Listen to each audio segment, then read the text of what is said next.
Let me show you 3 easy ways to make difficult decisions in this video. If I would have known some of these 15, 16 years ago, I probably would have saved myself a lot of heartache over the years. And it can be so much easier.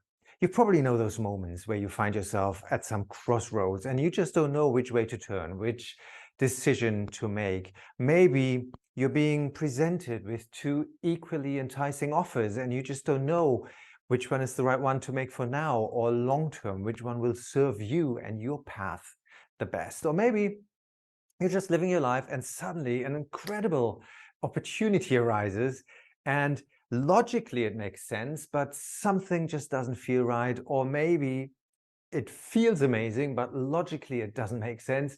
So you're being torn. You don't know if it's good to move forward or backwards. And usually what we do is we freeze and we don't move at all.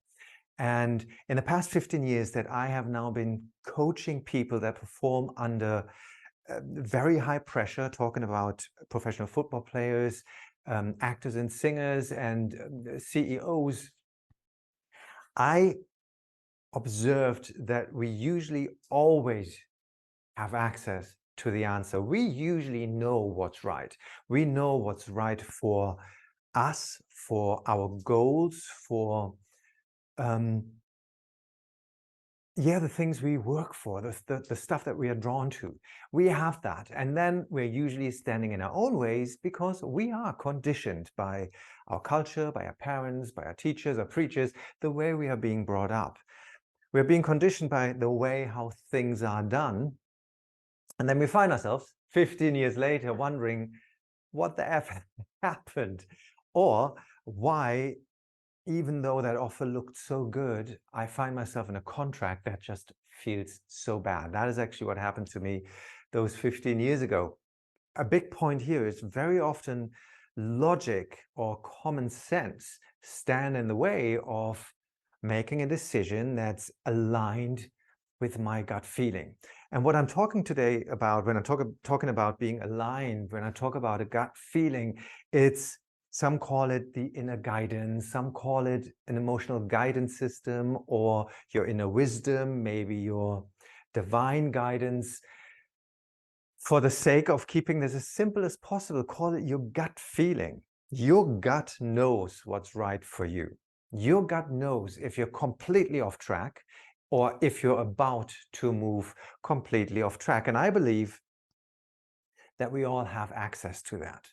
I also believe that we need to practice that we need to train that. It's a muscle that has to get stronger and stronger, because if we haven't experienced it and if we haven't gotten the proof over and over again, we probably don't trust that gut feeling, and we trust more that conditioning, the ways how things have always been done. So let's be honest. Even if you feel you're completely cut off from your gut feeling, from your intuition, I still believe that you know when something is completely wrong. I haven't met anyone yet who hasn't said in the end, yeah, if it really comes down to it, somewhere in my system, I knew I should have done that, or I knew I shouldn't have done that. And I still went because everything else in my system told me I should do it. And what I'm about to give you now are such simple steps that you can do them anywhere.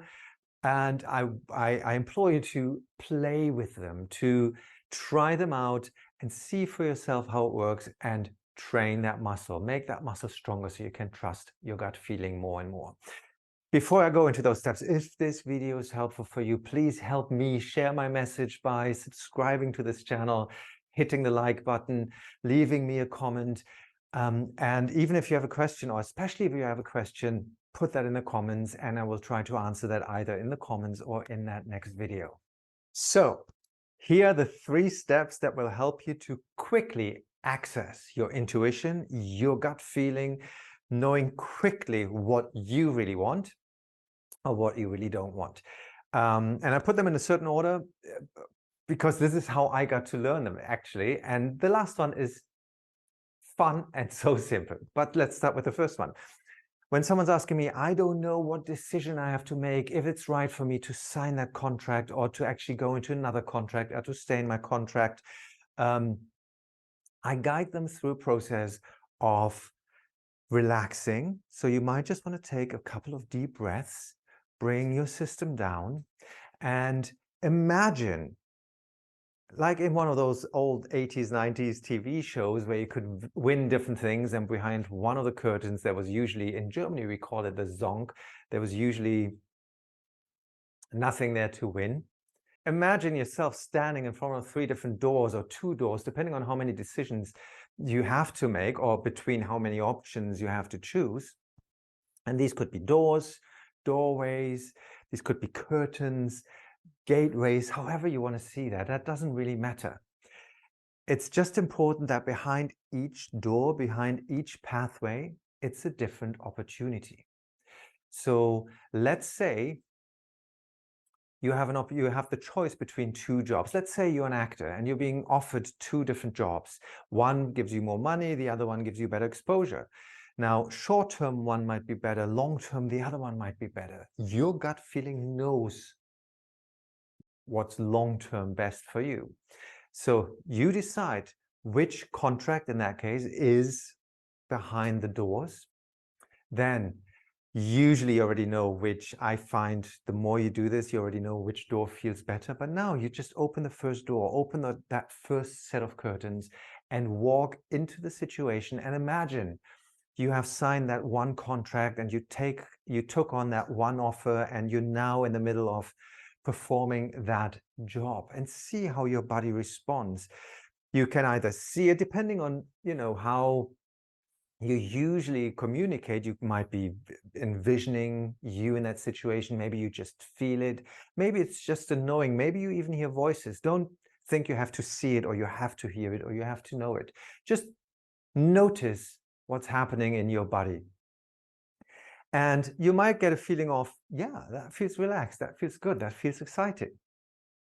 Or you might actually get a feeling of your throat closing up, your muscles tensing up. You might go, well, actually, I'm really liking the money, but everything else, I feel trapped. Now, there might be no logical explanation for that feeling, but this is not what we're going for. We're going for the reaction in your body. Now, step out of that doorway, those curtains, turn to the other doorway, and now step into that one, the other contract, the other offer, the other opportunity you've been offered. And again, see yourself, feel yourself in that situation. How do you talk? What do you hear? How do you feel if you are performing that other job? And again, see how does your body react. Now, you might be suddenly completely relaxed. You might be excited.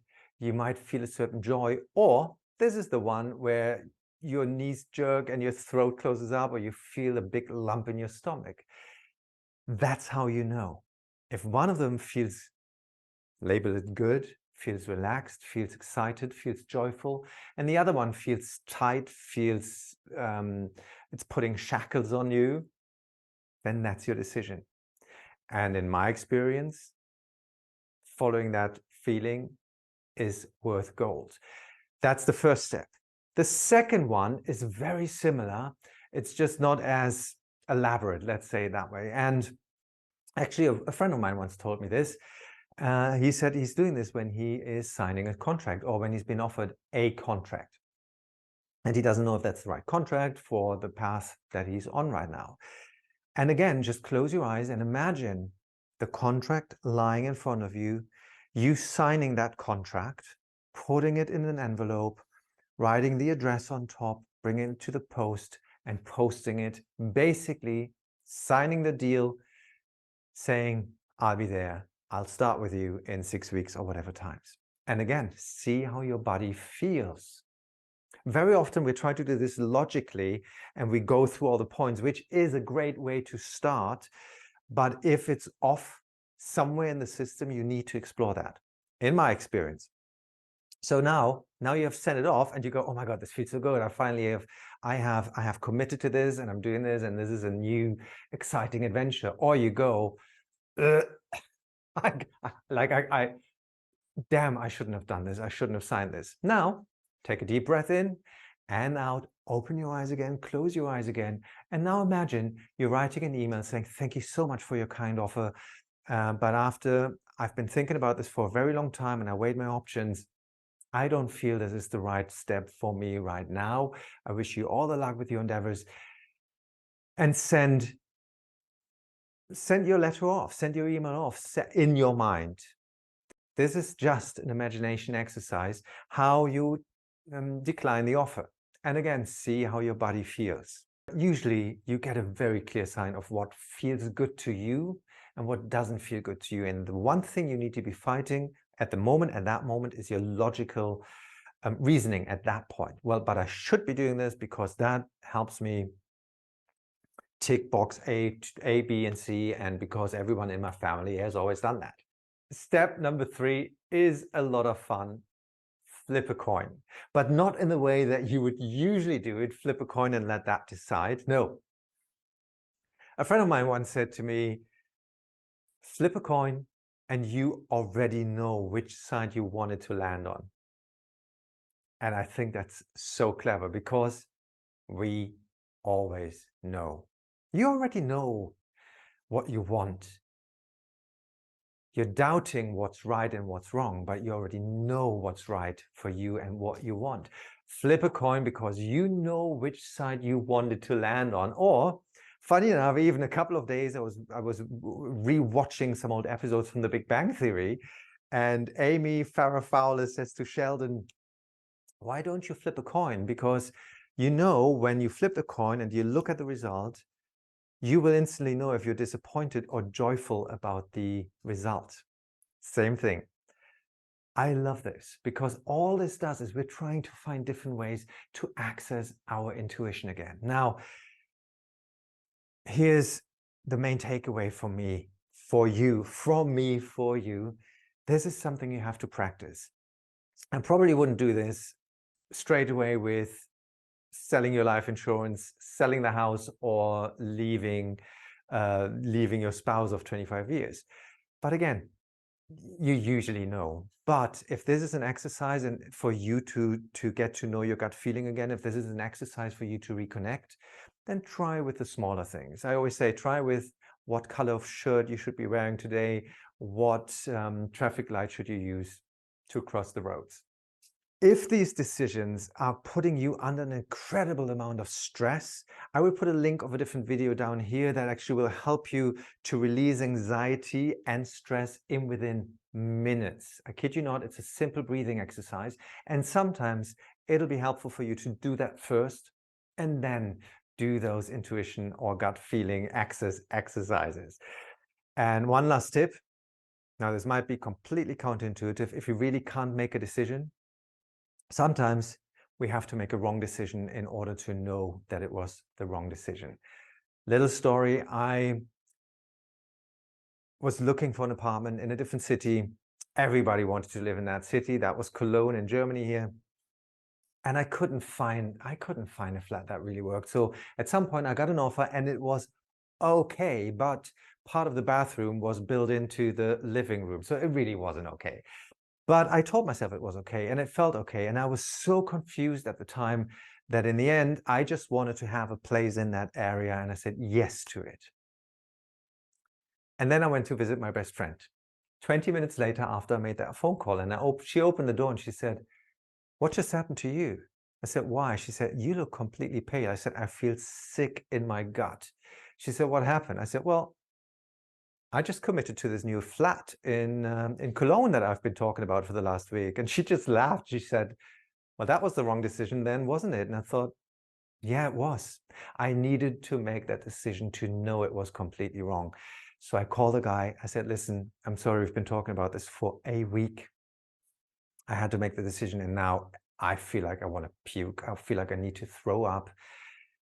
I can't do this. And he said, listen, thank you for being honest. It's good that we talk about this now and you're not moving out in about half a year. You know, the worst thing that happened is that two nice people met each other and we maybe made a new friend. So sometimes we need to make a decision in order to know then if it's right or wrong. In the end, it's the same thing as imagining signing the contract or not. I hope this is helpful. If you liked it, please subscribe to the channel, give me a little like, and if you have any questions or comments, leave them in the comments below.